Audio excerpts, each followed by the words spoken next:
বিদেশ ঘুরে, মাকে নিয়ে যাচ্ছি অনেক দূরে। তুমি যাচ্ছ পাখিতে মা চড়ে, গোটা দুটো একটু পাঁক করে। আমি যাচ্ছি রাঙা গোলাপ পরে, তবু গিয়ে তোমার পাশে পাশে। রাস্তা জায়গায় গোলাপ ঘুরে ঘুরে, রাঙা দুবাই নেই ঘুরে আছে। তোমার দাউড়ো তোর দিন আমি পাশে, এলেন জানো ওরা দিঘির পাশে করে এদিক পানে চাই, কানে জন মানব নাই। তুমি জানো আসল মনে তাই, তারপর তারপর বয় পেতো ভাবছো এলেন কোথা।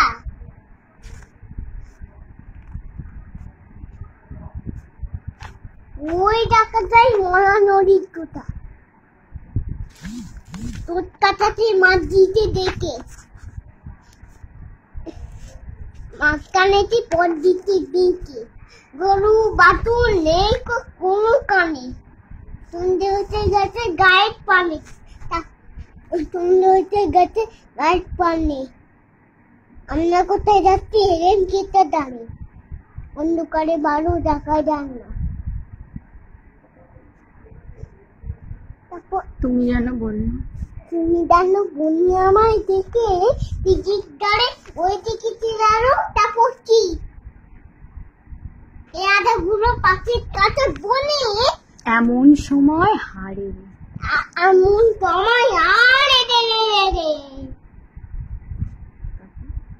ওই দিকার আজকে ডাকতে রে।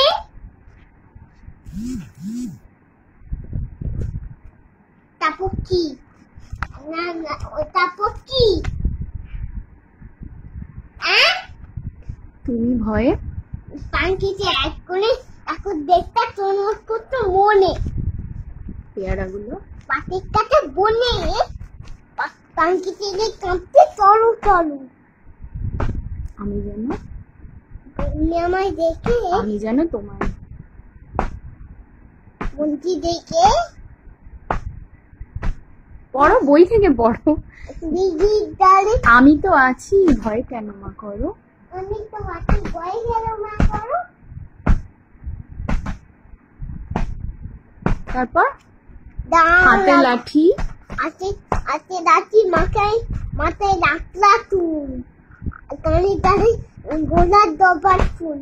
আমি বলি রং কবুটা একটা আঁকি তুলি, এই যে আমার তরোয়ার, টুকরো করে টুকরো করে দেবো তবে ছেড়ে।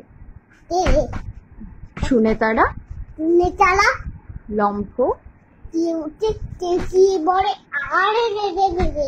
Very good. আচ্ছা তুমি এটা কি বই পড়ছো একটু সবাইকে দেখাও, এটা কি বই? সঞ্চয়িতা। কার লেখা বলো? রবীন্দ্রনাথ ঠাকুর। এটা বোধ কিছু, হ্যাঁ বলো রবীন্দ্রনাথ ঠাকুর। এটা বোধ কি? হ্যাঁ রবীন্দ্রনাথ ঠাকুর